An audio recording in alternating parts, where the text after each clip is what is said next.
Hi, Ray Dickey from Association Help Now, South Carolina CAI, Hudson Valley CAI, covering a bunch of different states. But today we are concentrating mostly on Florida and South Carolina. We are doing construction defects. I think we're going to hit it all today. I don't think we're going to miss anything. If you're here for CEUs, this is a pre-recorded session. You have to read the description. You have to read the description. If you don't know what it says in the description, you don't do it, you're not going to get your CEUs. So if you're not here for CEUs, do whatever you want. Come and go as much as you want. Maybe you just want to come in and hear Adam. I don't know. You could speed through Corey and I, but otherwise, if you're here for CEUs, check that description. With that being said, let me have our panel introduce themselves. And that was Corey, who I see first. Thank you, Ray. My name is Corey Kravitz. I'm the managing principal of Kovich, Schifrin, Nesbitt's Florida office. We're a national community association law firm with offices in Illinois, Wisconsin, Indiana, and Florida. All right, and Adam. Hi, I'm Adam Clarkson with Clarkson, McAlonis, and O'Connor. We are also a community association law firm. We do pretty much everything community association law related. Particularly important to this, we do construction defect litigation on a contingency fee basis. I'm a fellow of the College of Community Association Lawyers, and also very active in our chapter here in South Carolina. All right, so I'm going to start up with a couple warm-up questions to get the ball rolling here. So when people hear construction defect, what do they usually think that it means? And what does it actually mean? And I'll start off with Corey. I think it's usually post-turnover issues in the community. Something's not working, or some roof tiles in the clubhouse are broken, or it can be major things. The air conditioning's not working, the security gate's not working, stuff like that. And that's typically what we see. And sometimes it can be severe, roof leaks in the clubhouse, but the severity of it, it's usually just issues coming from the turnover with the developer.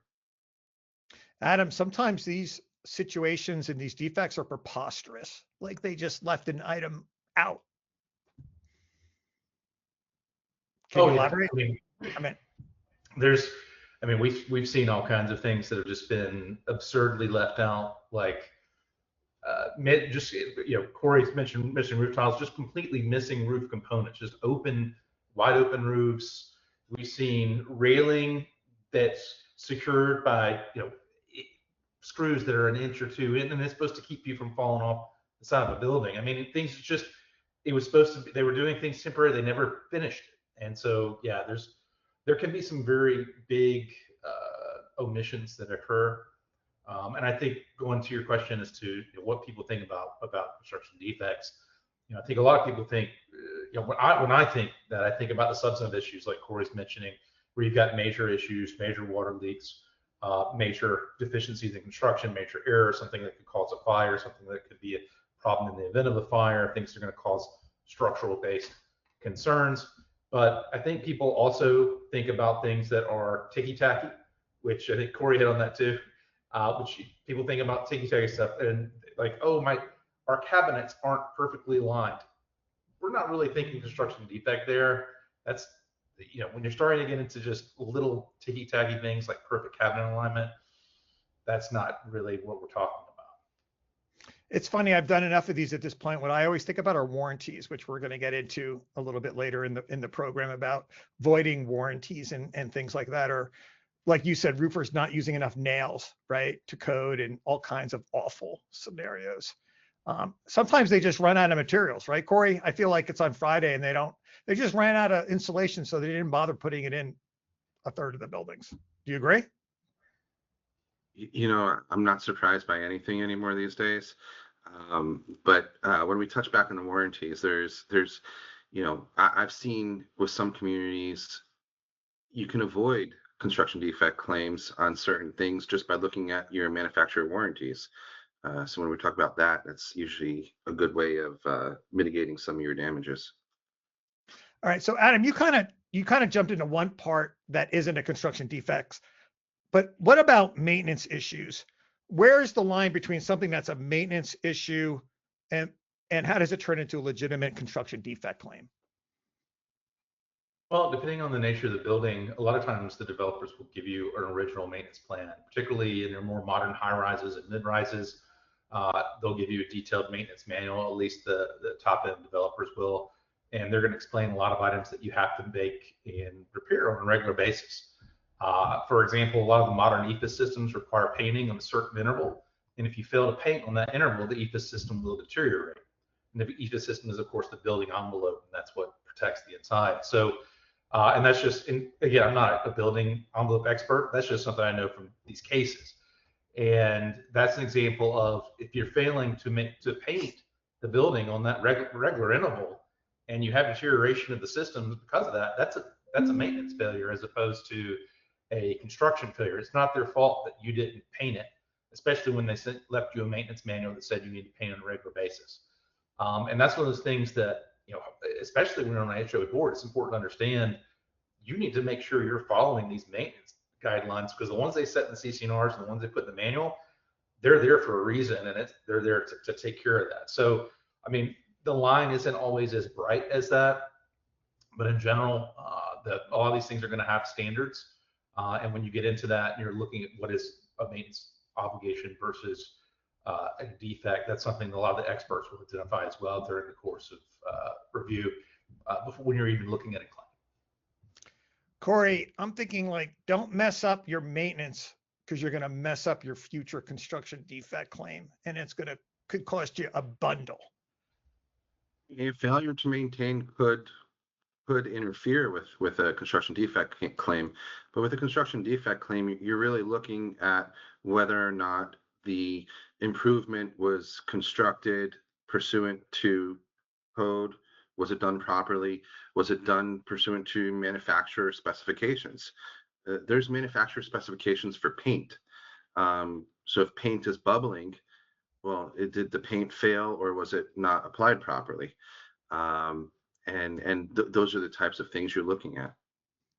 And then, by the way, just so you guys know, I did this. The reason you're just here with two attorneys instead of just grouping everybody together is we're going to talk about how things change from state to state. So I didn't want to have too many attorneys on here. Mm-hmm.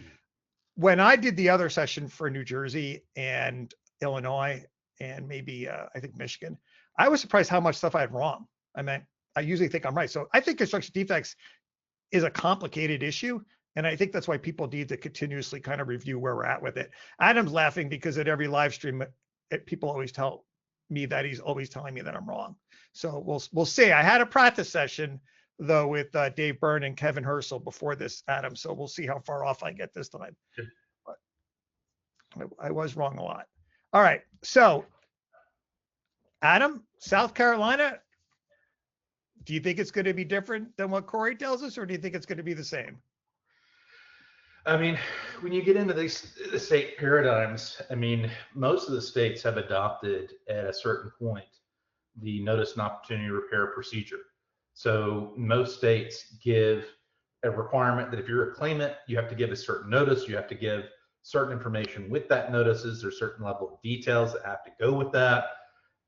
And to qualify as to whether or not you've given proper notice, a lot of times that's going to require expert information to set forth the details of the construction defect. And then the contractor is going to have an opportunity to come in and either say, I'm going to repair it, I'm going to give you money for it, or I'm going to tell you to pound sand and we're not going to do anything about it. Or he could come back and ask for more information. They can ask for clarification. In South Carolina, they can just say, hey, we want clarification. But in general, there is some formula of that in most states these days. So the distinctions really get into some of your smaller timeline issues with how you're doing that, which I don't know. I don't think those are probably super relevant for everybody today. And you're going to see some differences. A lot of South Carolina's work is South Carolina is very case law based, so a lot is left up to the discretion of the court, and you'll see a lot more of that in South Carolina. We've got a very generalized process for the notice and opportunity to cure procedure, and then that gives a lot of leeway for the court system to address it and address whether or not the parties are acting equitably. So Corey, it always seemed like Florida is ahead of the game in most cases involving HOA issues. I don't know if you agree or disagree, but where are they with construction defects? I think Adam nailed it on the head. Florida does have, we call it a 558 letter, and that's named after the statute, which is Chapter 558. And that's the statute. That it's not necessarily an HOA statute, it's just construction defects in general. That letter, like Adam said, the association would have to give reasonable notice and reasonable detail of what their claims are. That's sent generally to the developer, the contractor, subcontractors, anyone who touched whatever that improvement is that was built. And typically they have 60 days to respond. And sometimes they say, listen, we can do X, Y, and Z, but we can't do A, B, and C, or that doesn't apply. And so a lot of it's worked out within that time period. And sometimes that's really all that needs to be done is doing that 558 letter. After that, that's, once that prerequisite is satisfied, then, you can start filing lawsuits. So yeah, I had statutes of limitation, statutes of repose differ in your state. So statute of repose, Corey, what does that mean? That means regardless of whenever you find out about a defect, it has to, in Florida, it's 7 years. So basically after 7 years, there's nothing you can do about it from a legal standpoint anymore. You can't file any more lawsuits. Statute of limitations, that is the time period you have to file the lawsuit, and that usually starts running from the time you learn about the defect. So if you've been, if the community, if the turnover, it's not necessarily 4 years from turnover, it's 4 years from the discovery of the defect, but the max would be 7 years on the statute of repose. And then this sounds kind of familiar to what they have in insurance too, right? A little bit. How does the statute of repose and statute of limitations in South Carolina play out? Very similar. And again, this is another thing it's just, we have different timelines for the different states. And as you're aware, I've practiced in Nevada sometime as well. So it has a different time frames as well. But yes, the statute of repose works the same way. From certificate of completion, you've got a 8-year limitation statute of repose. So that's going to run regardless of whether of discovery. So it doesn't matter if you found it or you didn't find it. The place that associations get themselves in the most trouble, boards get themselves in the most trouble, is the statute of limitations. Well, actually, really, there's trouble in both, but there's trouble with statute of limitations. Statute of limitations is discovery based, like Corey mentioned. So when you discovered or should have discovered that the defect was there, from that time frame in South Carolina, you've got 3 years. Now, the thing is that board members often, with very good intentions, try to handle things themselves. And the problem that a lot of board members run into is they try to work with the developer on an issue, and they'll reach out to them, they'll raise these issues, they'll say, hey, there's these problems with the roof, there's these problems with X, Y, and Z, and they'll do that at transition, or they'll do that whenever they, at some point shortly after transition, or whenever they discover it, and they're thinking, hey, I'm a nice guy, they're a nice guy, we're going to work with them, we're going to get this taken care of. And then maybe they move and they're on the board, maybe they get kicked off the board, but maybe that they don't leave anything in place, or maybe they stay on the board and they just never address it. 3 years runs like that. It disappears in flash, especially when you're talking to folks back and forth. You meet 4 times a year, you're trying to move things forward, you get some responses back and forth, that it can disappear in a heartbeat. And that's where boards really can run trouble, is because they went in and they tried to do it themselves. Now they've created this email and or mail train of evidence showing that they had discovered it or should have discovered it, and they never reached out to any experts. They never reached out to an attorney, they never reached out to engineers or the other building professionals, and next thing you know, they've got themselves in trouble. So certainly something to consider, and leading in, I guess, to your next slides. You jumped ahead of me, okay? And I even gave you the outline ahead of time, and you still jumped ahead of me. But Right? Still, that's okay. It worked out. It worked out fine. At least you didn't jump 2 slides ahead of me. Okay. Maybe together, Rick. It's hard to talk about it without leaking them together. Well, I know you also do a lot of presentations too, so I just think you just get off to a certain amount of steps that you're used to, which was perfectly natural. Corey, what Adam was saying about the developers, I like to say things in non-legal terms. Don't trust them. They're experts. They know what they're doing. They know how to delay you.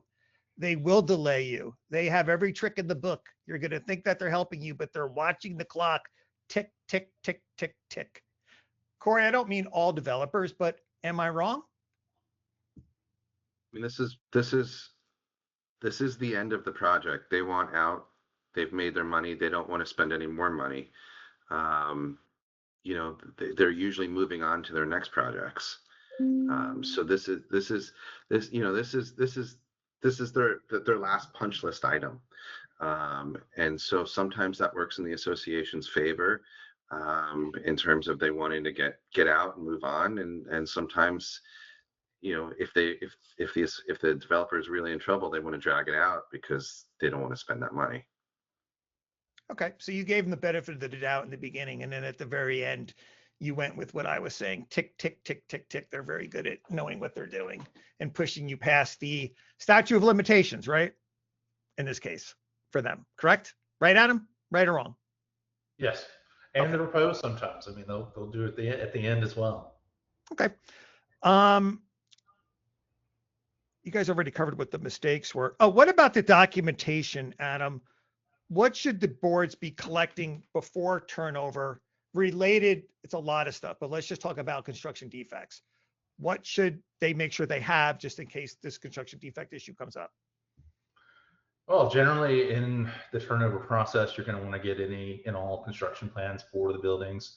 You're going to need those moving forward, regardless of whether you have construction defect or not, particularly if you're in a building with multiple components. You're going to need that. Maintenance manuals, obviously, as we discussed. Any warranties and or contracts to the extent that you can obtain those with respect to any and all items that are around owning. The manuals for the systems. I mean, there's a lot of system manuals. Might not necessarily be in a maintenance manual created by the developer, but maybe in their own little system manual for like the HVAC system or the elevator system. Various of these have manuals for them. You want to get these, and these things it's one of those things, they have a tendency to disappear at this process. They have a tendency to disappear if you don't grab them, document them, make sure that you've got everything there. Then they have a tendency to disappear. Even in this age of everything's electronic, the electronic files disappeared. Whoever had it doesn't know where it went, and then you go back to try to find it, and it's long gone, and it's difficult to go back and recreate that stuff, especially when there's things that are made custom for the building. That makes it even more difficult. Corey, who's responsible to know all that though? Like, I wouldn't know what to ask for, right? I'm a board and there's a turnover and I want to have what I need for obviously this relates to other issues too, but let's just stick with construction defects. Who should a board go to count on to make sure they get all these materials? Typically, at least with an HOA, before turnover, the management company is already in place, and usually the management company already has the documents because the developer is using management company to maintain them for the HOA. So I would start prior to turnover. Usually there's at least one board member who's elected by the community before turnover. And that person really should be sitting down with the management company, going through the documents, putting a list, matching the specs of what's supposed to be there with what's actually there. Make sure that, the manuals are key, because that has the warranty and specification and installation specifications in those. And obviously speak with your lawyer. We can give you a checklist of what's supposed to be there, what to look for. And we can even go there with you. How come you didn't say the engineer? I was like kind of guessing that you would typically want to hire do you recommend that, spending the money on an engineer to go through everything, or is it not necessary? It's usually after turnover, because at that point, the engineer would go through and we're not, attorneys are not experts, board members are not experts. The engineer has to do the report, and that's what we would base, the lawsuit on. Adam, we're going to talk about this, but like you guys won't say that you're experts as far as engineering goes, but you do know a lot about engineering. I mean, you're not going to promise that you do, right? But you guys, when you get involved in these cases, you learn a lot about engineering. Would you agree, Adam? I mean, kind of in the way that you learn things from talking to us, Ray, on these programs and become an expert at everything. That's not good then. That is not, very good at all then. No, we get information, and our engineering experts prepare us for our particular case. We're in no way engineer experts. Our experts figure out everything, and we figure out how to help deliver that message and help make sure that the message captured and dot the I's and cross the T's and go through the legal process. But as far as engineering expertise, no. I mean, other than I would say Corey and I would feel very comfortable saying if we see a building leaning over, and we're like, we need to call an engineer. But we're not going to sit there and say, hey, you got a problem. Start speculating as to what the problem is with the building. That's way outside of what we should be doing. Not to say that there aren't attorneys that do that, but generally that's not something we're going to start doing. And then really quick, Corey, I just interviewed a developer, and I think the short videos have been running. And, it's interesting. One of his comments were that you shouldn't fire the management company right away. Like a lot of new boards want to come in, and I guess they just want to fire the management company that is with the developer immediately. It seems to me like maybe it'd be a good idea to hang on to them for a little while. This point didn't come up as far as these materials go, but I think maybe they had a point then, right? Would you agree or disagree? Kind of. I don't want to. If they're doing a good job, there's no reason. Right. There's really no reason to terminate them. They know the community better than anyone new who would come in. There's really, if they're incompetent, then well, no, but of course. But I wouldn't automatically just fire a management company because they were put in by the developer. Well, they do, but I was just saying, based on what we just talked about, it just reminded me of that because this is another reason to keep the management company on for a little while, even if you don't want to, because you want to make sure that you get all your paperwork and your materials. I know theoretically you should get them anyway, but we all know the way the world is and people are. So, okay, experts, engineers, and investigations. When should an association bring in engineers or construction experts? And when is it too early or too late? Corey, I'll start with you. And we're going to talk about what things cost, but all of a sudden this is starting to sound expensive. And that's often the big, so when developers turn over a community, they're not leaving you with a boatload of money. And so that's usually what, especially for smaller communities, they might not be able to afford to have an engineer come in, at least right away. And so there is a cost benefit and business analysis that goes with it. But sometimes engineering reports, depending upon the issue, might be, small and detailed and limited to just, valley gutters in the road or something like that. So, once an audit of the community should be done. The board member should walk the community, look at all the features of the community, make sure everything works, see what doesn't work, why it doesn't work, are there cracks, and then have the engineer, just like before you buy a house, you do an inspection report. That's basically what an engineer's report is. They go through everything and catalog any kind of potential defects. Adam, I'm going to jump ahead in a second to over how you guys get paid because I think this is going to be part of it. There are construction defect cases, though, where this can add up to a tremendous amount of money with the research that's needed if it's a large community and it's a complex issue, because you're also talking about like expert witnesses and things like that. Am I right or am I wrong? Yes. I mean, yeah, you're talking about a lot of money when you're getting construction defects, and these costs raise up very quickly. So I'm going to jump on the question you asked earlier. When should you bring them in? After you've hired your attorney. That is the biggest mistake I see associations make all the time. Just because you can go out and hire these experts directly, but the problem you're going to run into in most situations is, if you created something and it might not be sufficient to go in litigation, you might want to have a privileged review. Also, you need someone there that can advise you as to the legalities and the procedures of what you're going to be looking at with the reports that you get back. So if you haven't done that, you're not coordinating this through legal counsel, you're doing it the wrong way. But other things to be keeping in mind, particularly if you're in a high-rise, mid-rise situation, yes, you want to do that.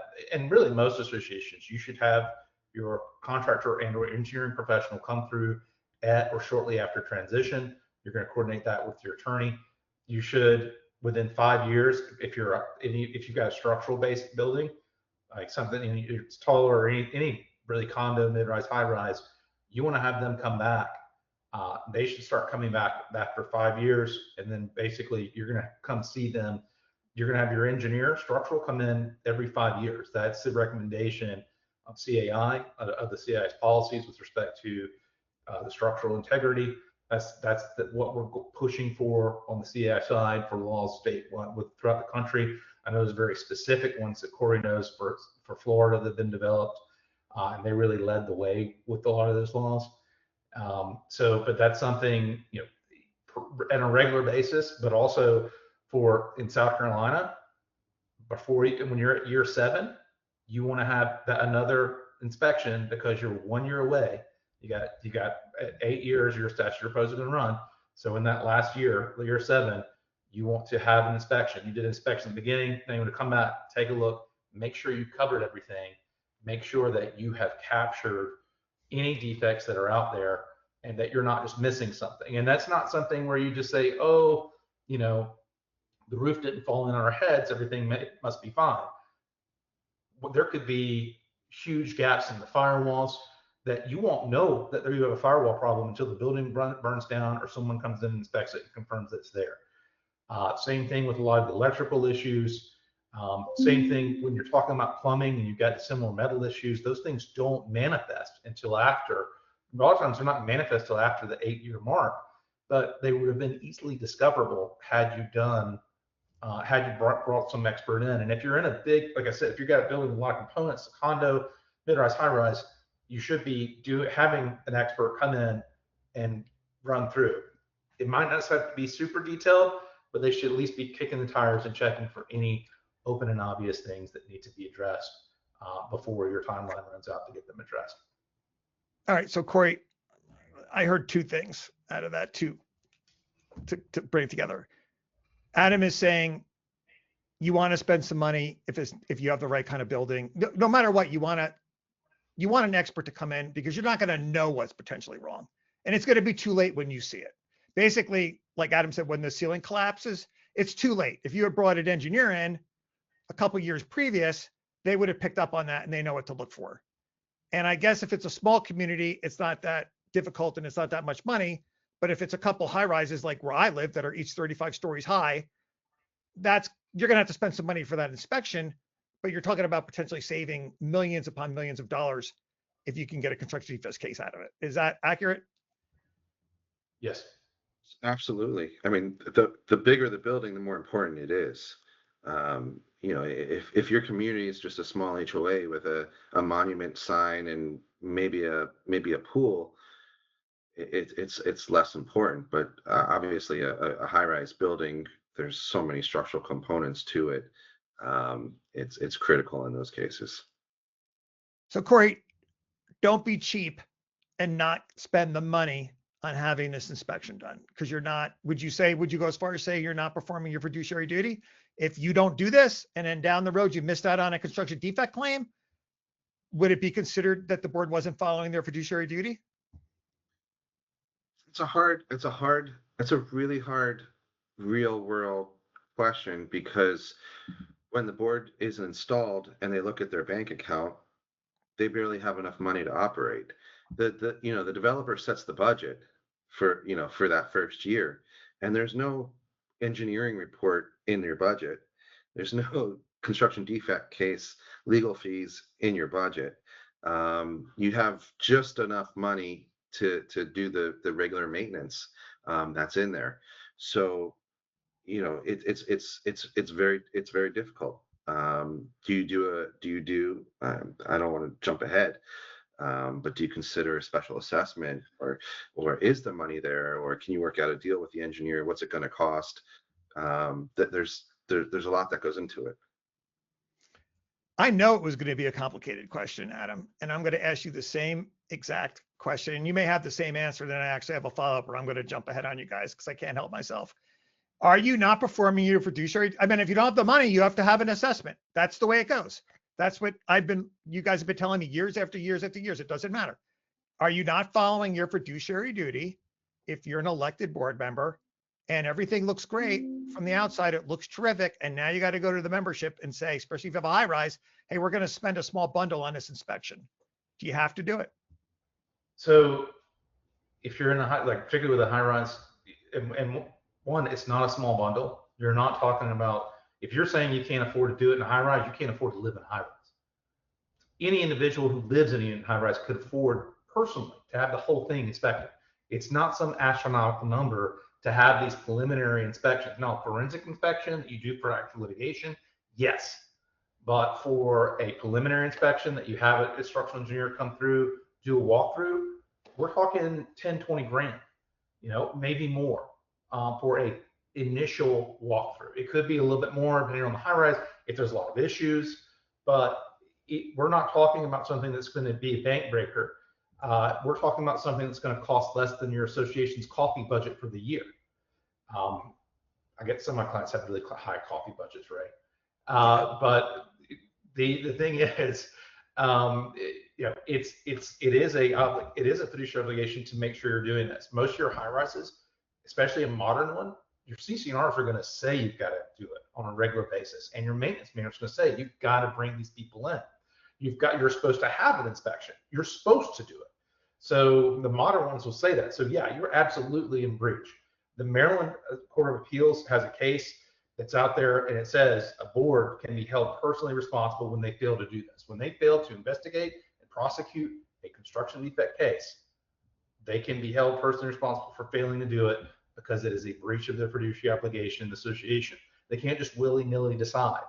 Now, when you're in a smaller association, like Corey's pointing out, with you've got a pool, you've got maybe a small clubhouse, and it's a bunch of single-family homes. No, you're not, and everything's fine, and you walk around, you don't see any problems.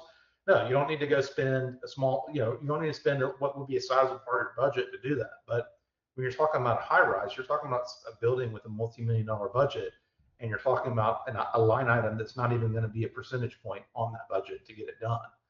That's going to potentially save lives and certainly save millions. So absolutely, in most situations, you're going to need to do it. And if or you're going to need to have a really good reason to explain it. And that reason isn't going to be, we didn't have $20,000 in our budget. Not to mention the fact that if there are problems, and your building is experiencing issues, a lot of the law firms, the construction defects, will advance the money to do the inspection. That's something. Yeah, we're gonna get to that whole part. Don't get ahead of me on that. Well, you're asking these questions on these topics, right? It's just okay. Getting into that because you're talking about experts. That's attorney's fees. This is expert fees. I am going to jump ahead though, and Corey, it was nice of you not to jump ahead on me, but I have to ask it. Why is this not in reserves? Why is this inspection process not in your reserves? You know it's coming. You know you're going to have to do it. Should it be in reserves? Like Adam said, if it's in your governing documents, for a large building, then you probably are doing reserves for it, or you should be, if it's something that's required or it's something that's listed in there to be required. But again, if it's a large building, it's not even that big of a budget, line item, like Adam said. The smaller HOAs, obviously, it's a bigger issue, and I think that's a distinction that really needs to be made, is whether you live in a high rise or if you live in a small, 150 unit HOA, because it's I don't want someone who has a small HOA watching this and feel like they're going to go to jail for breaching a fiduciary duty for not having, the clubhouse, the small clubhouse gym inspected. So yeah, you know, reserves are really for maintenance items, and I guess you could consider this a maintenance item. All right, and I am going to put you on the spot because you guys love to go, well, if it's in the governing documents, that's an easy one, right? If it's in the governing documents, you got to do it. But you know how many governing documents people tell me about that is not in there? And that's the tricky part for the boards here. I think they need to be aware of, right? That they have the potential that they need to do it. And it doesn't have to be a high rise, right? There's plenty of associations that are between the little one and the big one, right? Plenty of them. And it could be a decent cost. The other thing I wanted to add before, one thing that came to my mind is you guys keep talking about this 10 and 20 grand. Yeah, I agree. In a high rise, that's not a lot of money, but that's not how people look at it. I'll tell you right now, that's not how the owners look at it. They don't care if they don't think like that. When the board has to tell them they spend 10 or 20 grand on something that the owners can't see that they absolutely had to have, they don't like it. So that's why I kind of wanted to push the point that boards need to be aware that they need to do this. Adam, commentary on what I just said?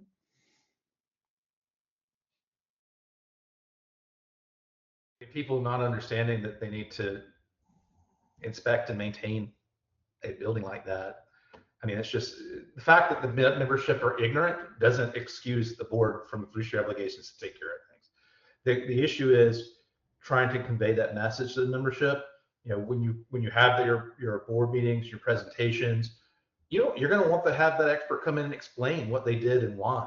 You're going to want the attorney to come in and explain what they did and why. So you're going to want them to give those explanations so that the members won't be ignorant of the situation and they'll understand it. And the ones that attend the meeting will be able to share that with the ones that didn't attend the meeting. Maybe you'll even send out a newsletter to inform them, because this is one of those things. Yeah, I mean, sure, you don't see it. You can't. It's not the coffee.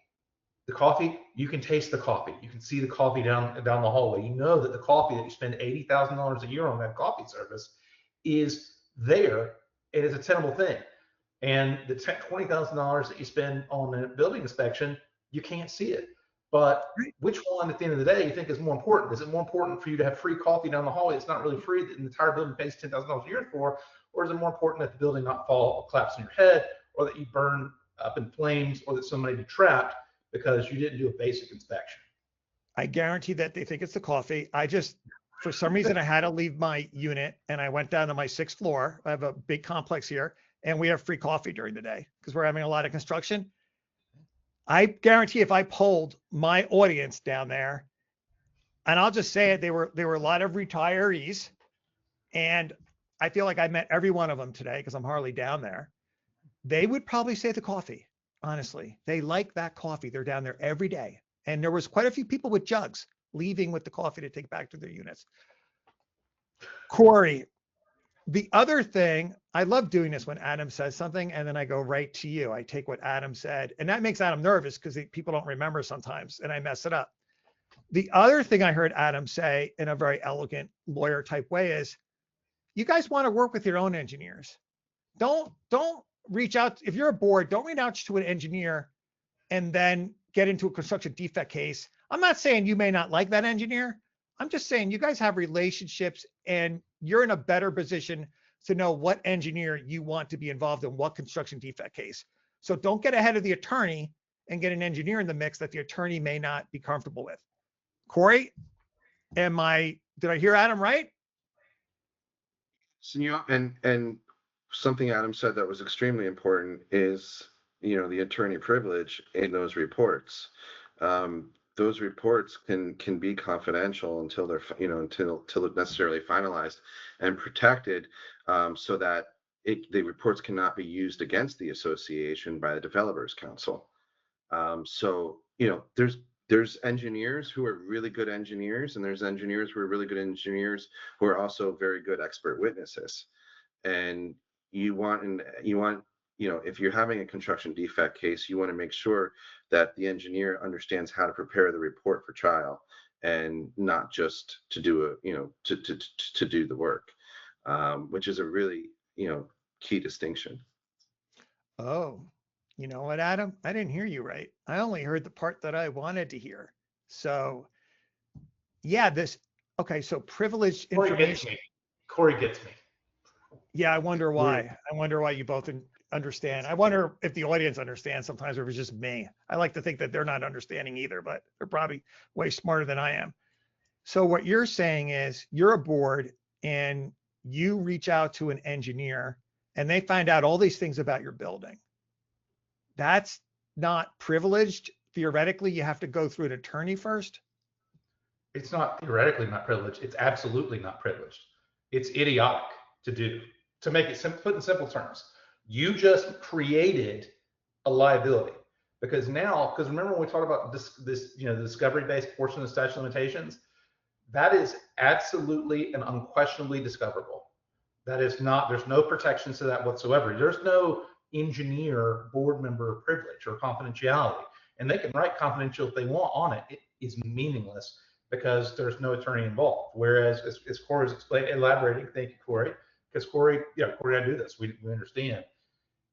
If you go, when you go to the attorney, when we retain that engineer and we do inspection, it's attorney work product privilege. So, and it's private, and it is a confidential document that we've obtained as part of an investigation. It's not subject to discovery unless and until we submit that document to a third party or file it into a case and make them an expert. Because we could turn around and say, hey, we could get a different expert. The board might decide to not file, in which case there will be a fight over privilege of the document potentially if people find out it exists. But that's a huge difference than just walking out there and basically creating this document and trying to do it yourself, because now you've got something that is not privileged. And by the way, when they hand it to you, I can't imagine most engineers are going to say, I know they don't say, hey, I've handed you this document and now you're on notice of these claims and you could be personally liable for not pursuing them because this document is evidence that you are aware of it and you need to take care of it. Corey, I'm so glad you brought that up, what Adam was saying, because what I already brought up. Adam took my fire away because when I was listening to Adam, I was thinking it is idiotic. You're a bunch of idiots especially if you have a substantial association, if you don't go through an attorney. I guess that's not going to cost you a lot just for the legalities of having this information protected. It's like Adam said, it's idiotic not to, right, Corey? Yeah, that stamp that says attorney work product is really critical until that document's ready to be finalized and used for trial, because engineers can miss things. They can make mistakes. They can, it needs to be checked. And just like if you get pulled over by the police, right, if that document's not protected, anything that, is in it can be used against you. Adam, you should have said something earlier. Okay, I'm kidding. I did say something earlier. And I should also add, because you had insurance up there earlier, and well, no, this is related to what hold on a second. I cannot believe that you have to mention insurance right now, but go ahead. I cannot imagine why you have to jump ahead. It's a different issue. Please go ahead. Tell me why. You think you're going to cover. So the issue is, when I said idiotic, obviously idiotic is not a legal term. The legal term that would apply in this situation would be gross negligence or willful wanton malfeasance. Because if you're doing that and you're bringing them in and you're not consulting an attorney and you're just doing it, you're acting with reckless indifference as to the legal ramifications of your retaining this expert to investigate this, and you're not looking at what legal ramifications it may have to the building, which means that as a board member, having done that, you've acted with gross negligence, which means that as a board member, you may have stripped yourself of the protections of your insurance policy because gross negligence, willful malfeasance usually isn't covered. So there's a possibility that making this error also is an error that's not covered by your director's and officer's liability insurance. So that is huge. And Adam, you've given me some ideas for some future topics today. And one of them is going to be, if your attorney says that you're reckless indifference, he's really calling you an idiot. That's going to be one of my things. And I want you to do it. The other one I think you should do, Adam, is the fact that your owners are idiots doesn't make it right. So I think those would be good topics. Well, I said ignorant to the situation. Ignorant to the facts. All right. Think whatever you want to think, audience. We know what he meant. But you're right. I agree. I was going to, okay, excellent. Wow. All right. Should we go? Let's just go right into how you guys get paid, because I don't feel like there's any reason to wait. You know what I mean? Before we dive into the other things. Let me start off with Corey and leave some room from Adam, but there's a couple different ways that attorneys can get paid for this. Actually, there's 1,000 different ways I learned, but why don't you start off, Corey? There's generally three different ways. One is hourly, which can be fairly expensive. One is contingency, where the attorney's paid a percentage of whatever is collected from the end, or sometimes there's a hybrid of both. You know, you pay an hourly rate up to a certain amount or at a reduced hourly rate, and the attorney would also get a percentage of what's collected. And there's pros and cons to both. You know, one of the cons of a contingency fee is, you know, if the court determines that there's $1 million needed to remedy the, you know, you're awarded $1 million to remedy the defect, well, the attorney's getting a percentage of that.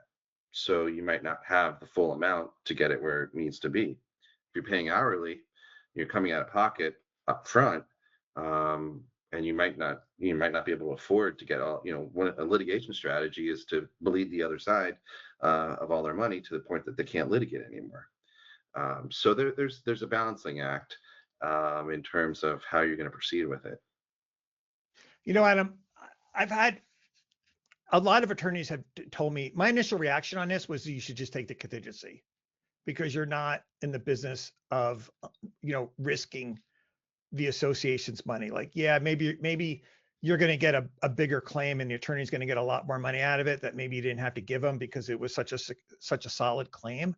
But it seems like that the board would be taking a risk in that case, that they could invest all this money into this process and the bill could keep going up and up and up, and then they could end up just losing out, right?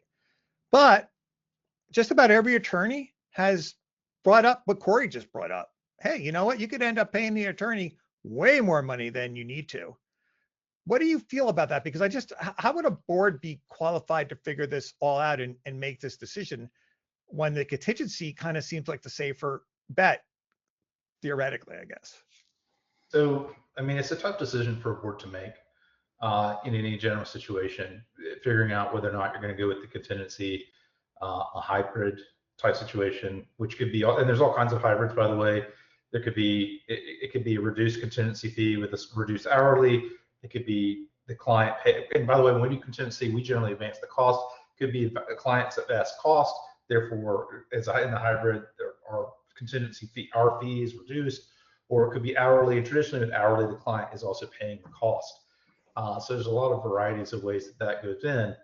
From our side, you know, we're looking at the value, what we perceive as the potential value of the case prospectively, which a lot of times we're not going to know until we've done some initial investigation. So we are doing it kind of from a very generic, you know, what have we seen with this type of issues in the past, with what were people complaining about, and then sometimes we narrow it down, and this is, you know, getting into a lot of the times, and as Corey said, the defense is going to try to bleed you out. You know, that's a strategy for them, is to try to outspend you.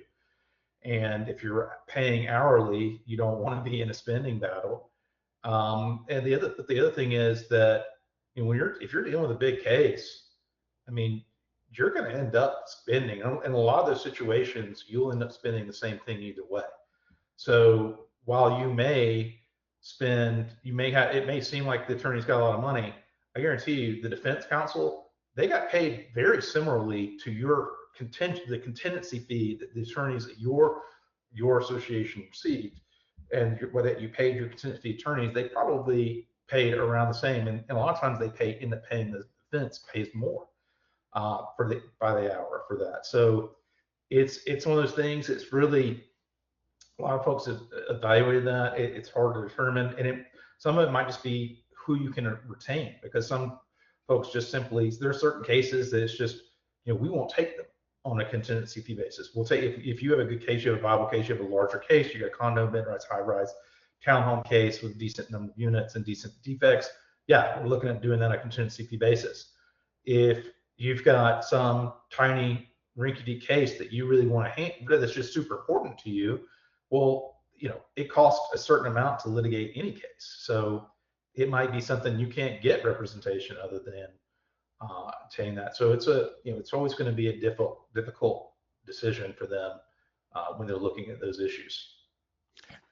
That's why I don't like the contingency. I'll go to Corey in a way, because if it's a bigger case and an attorney's not willing to take it on a contingency, how do you know I'm not saying that you guys would do this or even the attorneys that I interview all the time, because I feel like they sincerely brought this up because they don't want to see associations waste money.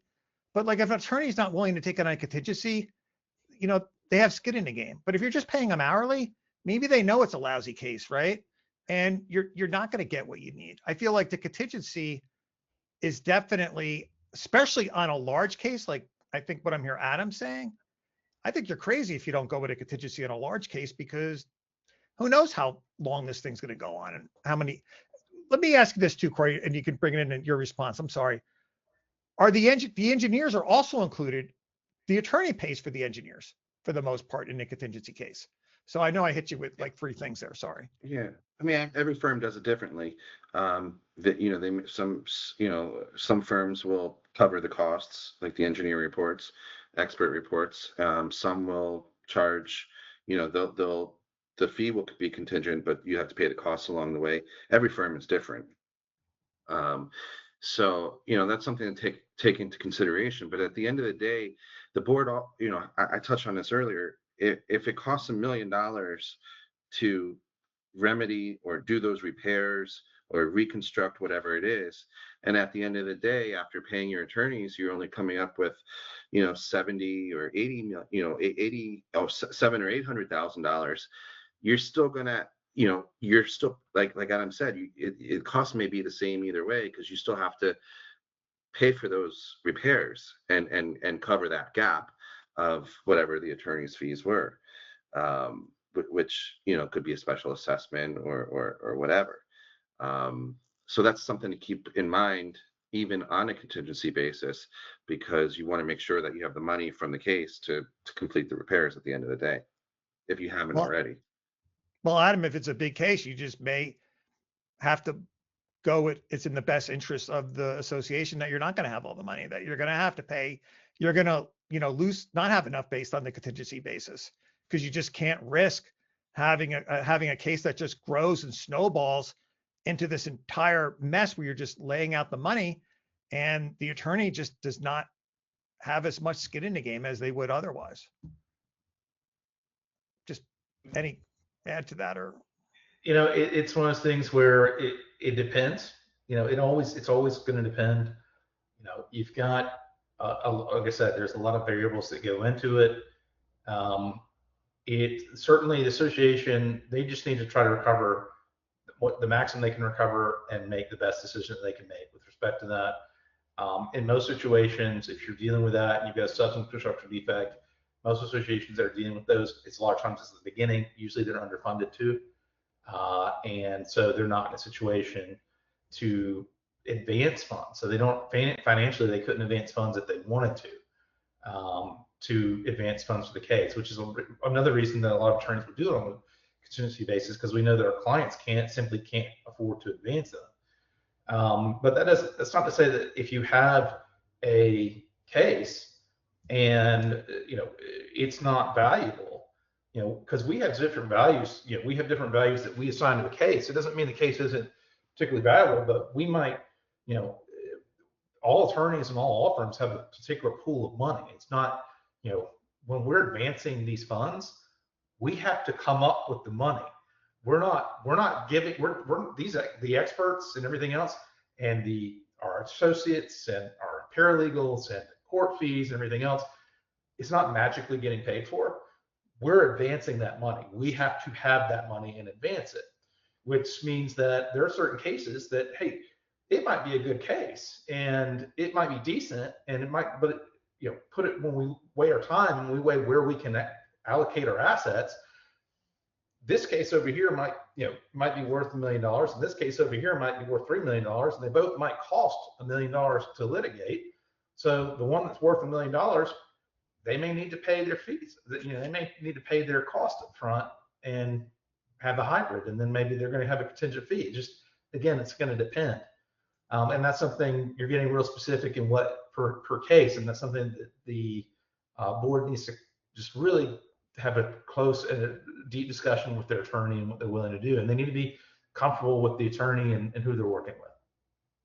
Well, let's face it, and I'm going to bump over to here, and I'll go to Corey and then back to Adam. If it's a huge case, you're going to make your money. Most law firms, you've already figured out who all the insurance companies are, because at the end of the day, you're looking to sue insurance companies, right? You're not theoretically looking to sue 1,000 construction companies because they have 1,000 tricks in the books that they can go to.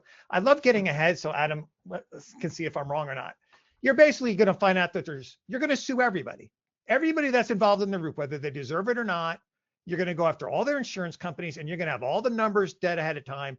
So if it's a large case and you're taking on contingency, Corey, let's face it, the law firm's they know what they're doing, right? You're not in the business of not coming out ahead on these things. Am I right or am I wrong? I mean, listen, every case is different, and that's why the analysis and the investigation before taking on the case, that's why we go through it the way we do. But at the end of the day, judges are humans, judges and juries, and sometimes they make mistakes. Sometimes we win cases that we shouldn't have won, and sometimes we lose cases that we damn sure should have won. So there's always the risk, no matter how confident we feel about it. That's why I don't mind paying, in my opinion, because you guys do have. Let me ask you this, Corey, before I jump over to Adam. When Adam's on his jet, right, and he's flying, I don't mind if he charges billable hours for the work on the jet, but can Adam actually charge for the fuel that's taking place on the jet during those billable hours? Or is it just straight billable hours? I want people to know, if this ever comes up. He doesn't have his jet yet, but I know he's pretty close to it. Corey, is it just billable hours? He charges me gas, and I have to pay for all the food that's catered on it also every time I use his jet. So it's pretty expensive. I'm glad he doesn't charge me part of an internet fee just to come on these live streams, All right, Adam, I threw a lot of stuff at Corey. Do you want to add anything about how attorneys get paid, who they pay? Also, don't you guys get better deals with the engineering firms too than, with the ones that you work with than maybe the ones you don't? And do engineering firms ever take it on in contingency? There's like 1,000 little deals you could make along the way here, right? That would benefit the association. So the engineering firms are not allowed to take on contingency. That's a violation of the rules of professional conduct in probably every state. I know it's a violation here in South Carolina. So they can't be contingent, while attorneys can be, the experts cannot be. Also, it's a way of impeaching the expert. So that would be discoverable. They'd be readily impeachable. So it would ruin their credibility at trial. Say, isn't your recommendation contingent on getting paid? Yes, boom, you're done. So no, they're not contingent. No, we're not insurance companies. Insurance companies get deals of scale. We pay the best to give us the best services, which means we have to pay them premium rates to do that. But so we're not getting special deals. In fact, an HOA might get a better deal because quite frankly, they know they're not going to go in litigation. So they're not really worried about their report. So they might get a better deal there. I will say, going into a couple of things are different. We don't know going in. So different states have different discovery rights. So as we mentioned earlier, there's that preliminary notice opportunity to cure period that happens, and the rules vary by state with that respect how those work. Some states like Nevada require provision of the insurance from the developer. So the contractor would have to turn over the insurance information, and you would get that in the notice period before you ever filed your complaint. Here in South Carolina, you're going to need to file your complaint first to get that. You're not entitled to that under the notice provisions. Now, they can turn it over voluntarily, but that's not just public information, so you'd have to go get it. or obtain it through a subpoena. So you're generally going to obtain that during the discovery process in litigation. So, and at that point, you're already in a long ways. You've already spent a lot of money as a law firm. So no, it's not, and there's no guarantee. And particularly builders, they may not have been properly insured. They can go under. We've seen that as well. There are component manufacturers, because we don't just do construction defect or just general construction. It might be one component. There could be one plumbing component and it's wrong tens of thousands of times or millions of times, and we have to go after that. And that's, again, you can run into issues of insurability, timing, everything with that. I'm going to go back and I'm going to circle back because there's something I meant to say earlier. We were talking about paying hourly versus contingent.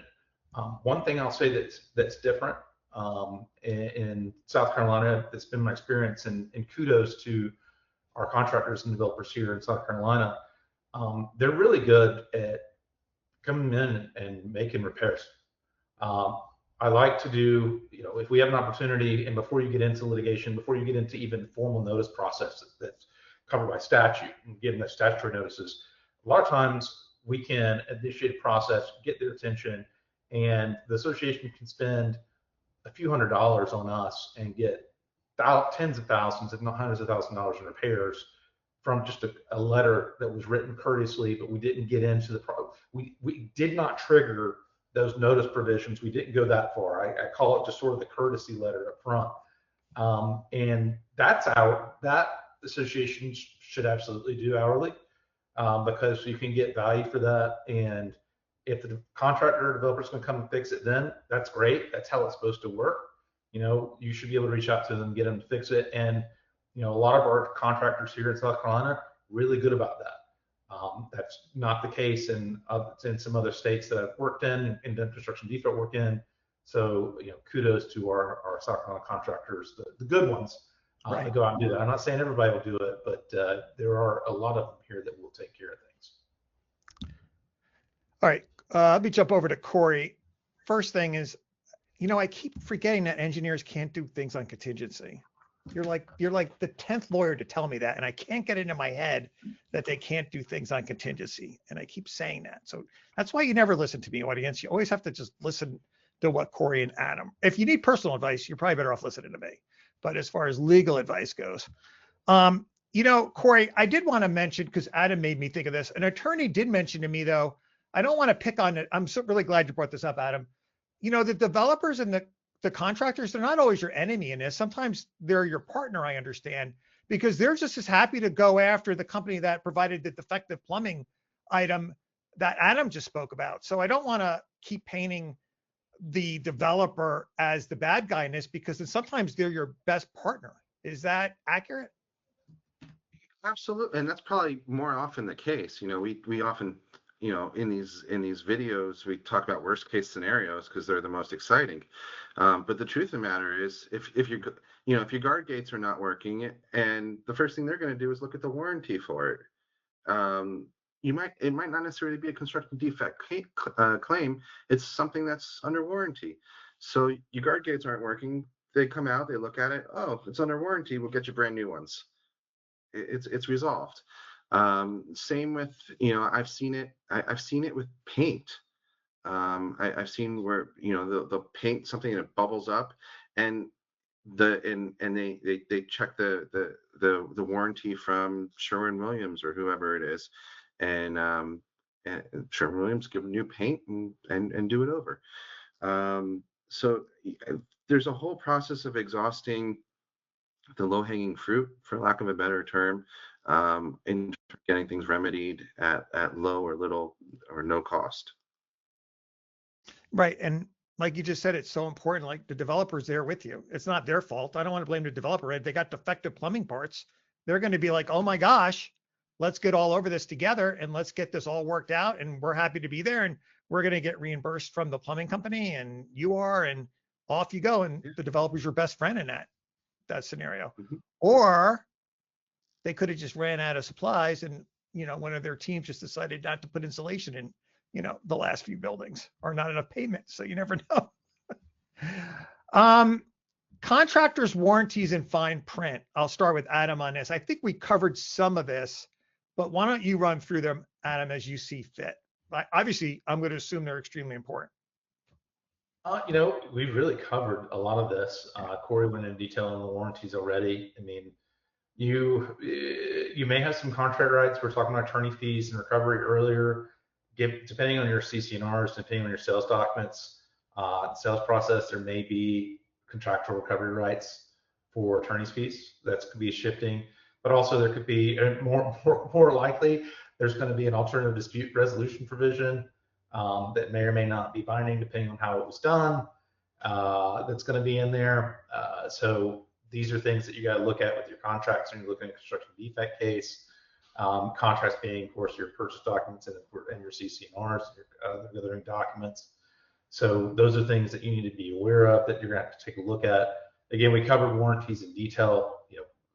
We talked about the fact that you and the contractor may be going after the product manufacturer for the warranty, but also you may have other express claims because you can have, obviously, when the contractor built the property, it was impliedly warranted to be habitable and be fit for that purpose. But they may have given you some express warranties. Unlikely that they gave you anything particular. A lot of them will give you some limited ones. Years ago, the usual thing was to give a express warranty period that ran the same as the statute of repose or limitations, so that folks would call during that period and they could avoid cases. But for whatever reason, a lot of the developers have stopped doing that, and they may give just a 1 or 2 year express warranty. And people get confused because they think, oh, well, my warranty is expired, we can't get any recovery. Well, no, you still have to apply warranties to contract rights. You still have a right to pursue under construction defect, even though you had a 1 or 2 year warranty on the building itself. You've still got that 8 year statute of repose to make your claim. And of course, with your fine print, I mean, there's a lot of rights that you can sign away. Important when you're transitioning and going back to transition, a lot of folks they'll do a walkthrough and they're like, oh, you need to sign off on this or that. You don't need to really sign off on anything. They should just be handing you documents. If you want to point out problems because you're going to have them tape stuff and you want them to fix things, yes. But it's not a time there should not be a release or a waiver of anything. When you're doing a transition walk or you're doing transition government documents, you should never be signing a release or a waiver of anything. That's not the time.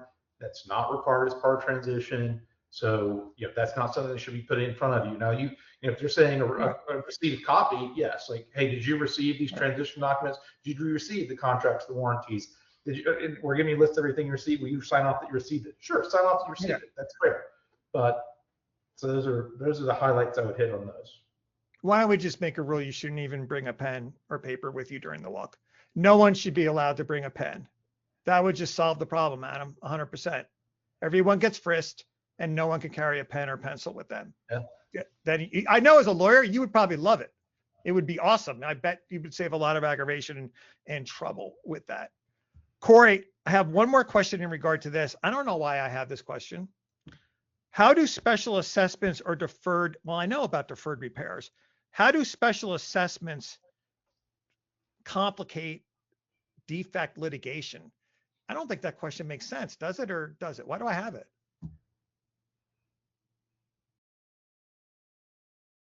If anything, it helps because it raises money. I don't know. I would need to know the context of I don't know. Sometimes I come up with questions. It's 11 o'clock at night and I think they're terrific. Go ahead, Adam. I would throw something at that, Ray, which is the thing I would throw at it would be, I wouldn't say it necessarily complicates it. It's that if you don't pursue the construction defect case, then you need to contemplate that you're going to be doing a special assessment to assess the membership for the cost of the repairs, because the defects are not going to repair themselves. So if you choose not to pursue the claim, you may be looking at a special assessment membership wide to cover that cost. But also similarly, going back to the fee structures, if you can't get anybody to take your case on a contingency fee basis, but you need to pursue it, you may need to do a special assessment to fund case litigation. Or maybe you got into it thinking you could fund it, and it turns out it's more expensive than you thought. You may need to be doing a special assessment to keep it with case funding. I would be so nervous if I was paying hourly, but that's just me. I'm a nervous Nelly. Okay. Red flags. We know already like what it's about to be too late. Maybe we covered some of this already. Corey, what would be a red flag I meant that we already haven't hit? I think it's good to stress again turnover waivers and releases, or even, just, if there's after turnover, there's a leak in the ceiling, they fix that. Okay, now sign this waiver and release. You could be waiving and releasing any other potential defect in the community rather than just that one that they fixed. So I think that's something that we touched on briefly. That needs to be brought up. And obviously the statute of repose and statute of limitations, those are game changers. Adam, what is the most common phrase you hear right before it's too late to bring a claim? Can you think of one? The most common phrase? What is the most thing you hear from what is the most common thing you hear from a board before you have to tell them it's too late? We talked to the attorney about this 10 years ago, and we were wondering if this is something that you can handle, and if you would do it on a contingency fee basis, because they were going to do it on a contingency fee basis 10 years ago, and we were wondering if this would be something you would do on a contingency fee basis now. I don't get it. I've been doing this a long time. I don't know where these boards exist. I don't know. We don't have time to talk about it. I don't know what the motivation is for them not doing these things. I just don't understand it. They're just saving money for the very owners that are going to turn around and sue them down the road or blame them, whatever. Okay. See, you did think of something. And Corey was like nodding his head like he heard it all the time. Right, Corey? I thought that was a really good answer. They were. He came up with it. See? At first it sounded like a stupid question, but we got there. All right, we're almost done here. I have a red flag for you, Ray. I have a red flag for the issue because we were talking about earlier, because I agree that generally you don't need to transition management. When you've got a transition of control, you don't need to transition management in most cases, especially especially if you're particularly got a third-party management company.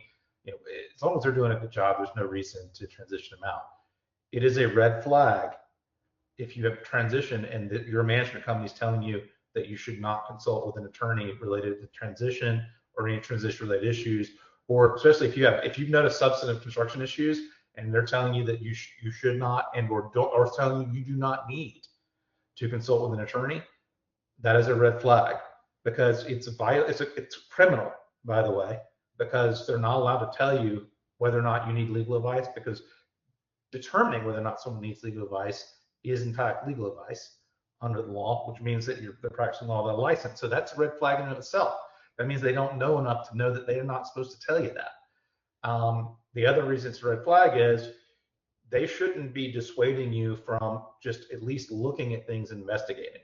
If you want to investigate. There's nothing there. But they shouldn't be telling you not to do it. You should be concerned if they don't want you to just at least look at your own expense. That should be a concern, and that's a red flag, and that's when you need to be worried about it. And that is the red flag. That is the trigger for that, and that's when people should be thinking about it. Well, that's like a red flag in everything in life, basically.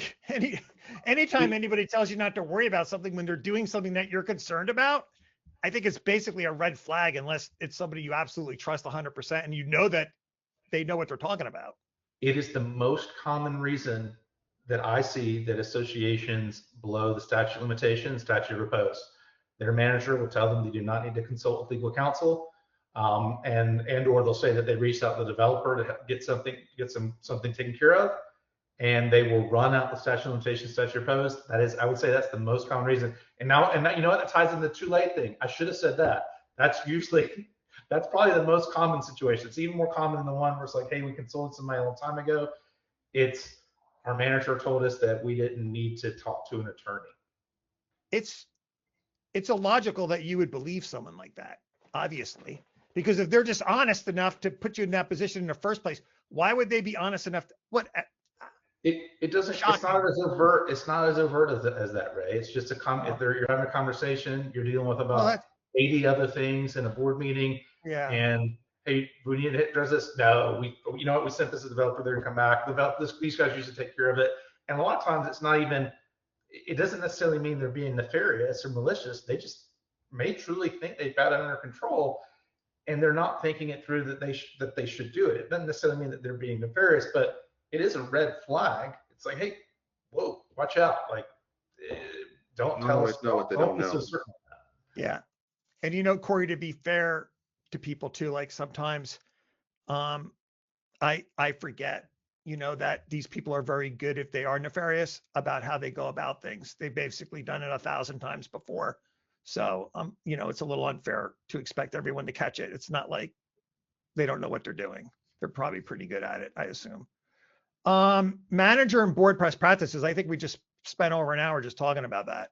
So I don't know if anybody has anything else to add to that. And I just want to wrap up with 3 other quick questions. And they are, if you could correct one misconception boards have about construction defects, what would it be? I think I may have kind of asked this in the beginning. Corey, you know, let me go through all 3 questions and then we'll do those closing statements. One misconception that boards may have. I think we've already done proactive steps and we've already done what the cost of doing nothing is. So, and by the way, for the audience, if you made it this far, I like doing these kind of in-depth live streams. If you just want to learn about the basics of construction defects, the most basic knowledge possible, just read an article. You don't need to be here. If you're interested in how these things really work, and I like I'm happy that I get to take advantage and have Corey here and Adam here, and I get to dive deep into these things. So I appreciate it. If you're still here, that's why we have these live streams. If you just want the basics, just read an article. You don't need to be here for the whole thing. Anyway, Corey, the only question I have is then if you correct one misconception and then do your closing thoughts also. I think that the misconception would be what exactly is a construction defect versus a warranty item versus a basic maintenance. That's not easy.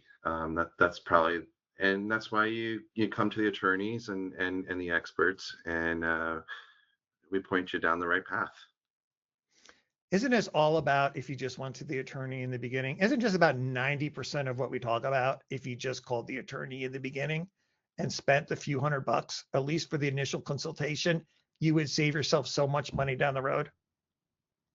I don't know why people take this upon. I do these all the time, and these are complicated legal issues. Corey, I would say before I go to Adam, I was probably right about 85% of the time today. Would you agree? No, because you want to pay engineers on a contingency. I know you're going to hit me bad on that one. I knew you were. You're going to knock me a lot of points off for that one. I feel bad about that one. I kind of agree. All right. Would you give me a 70%? I could give you 60. Oh my gosh. You were my favorite. Okay. Adam, go ahead. Closing thoughts. I agree with Corey's percentages, by the way, in the 60s. That's pretty poor for a guy that does a lot of these, but go ahead. I would say for our reality questions, I would say just keep in mind construction defect is not a bad word. It's not a dirty word. It's not something to be afraid of. It's very routine for us as attorneys that do construction defect litigation and represent community associations on a day-to-day basis. This is just one of the various things that we handle as a routine matter in our offices. It seems like a lot when you're going into it, and it can be very daunting, particularly because the numbers can be very large. But again, we're going to bring in the proper experts. We're going to move the case forward appropriately and get that recovery for you. And at the end of the day, it's going to leave your association in a better place. I don't think there was any associations that needed to do a construction defect litigation and didn't do it and thought they were in a better place by having failed to take care of it. They just end up not having the money and then having to do a special assessment, either the people that made the decision or they're kicking the can down the road to people 5 or 10 years down the road and sell the property. And so it's a sad thing if you don't take care of it. You do want to make sure that you're taking care of it, doing right by yourselves and your neighbors and also the future owners of the community. Because a lot of times construction defects are things that are, they might not manifest seriously for a while, but if there's going to be a subsequent purchaser, you want to do right by them. So certainly take care of that. I would echo what Ray said, which is, an ounce of prevention is worth a pound of cure. And get in there, take care of these things proactively, reach into your attorneys. And of course, if you're asking attorneys, if you talk to attorneys, they're going to say yes, because that's what we do. We cover these things. But a lot of times our involvement may be, it's going to be a lot less at the beginning, and we can do, there's a lot of things we can do that aren't necessarily particularly expensive or drawn out litigation. But if you need it, then we're also there for you for that as well. Well, I want to thank you guys for being here. I love these pre-recorded ones because I feel like we could just spend hours. I hate to let you guys go. There's so much more other legal concepts that I would love to talk about. And Corey, by the way, Adam, Corey's going to be spending more time with me this week because we have a live stream coming up. So you're missing out because you couldn't make it, just so you know. But if you want to call me later, Adam, to spend some time together on the phone, we can. So, all right. Wonderful. Great. I appreciate everybody being here. Thank you so much. And make sure if you wanted CEUs, you check out the bottom. This will also be a podcast. I can't wait to see the analytics to see who will listen to the entire podcast, but we will see. All right. Thanks, guys. Appreciate you being here. Much appreciated. Thank you. Thank you.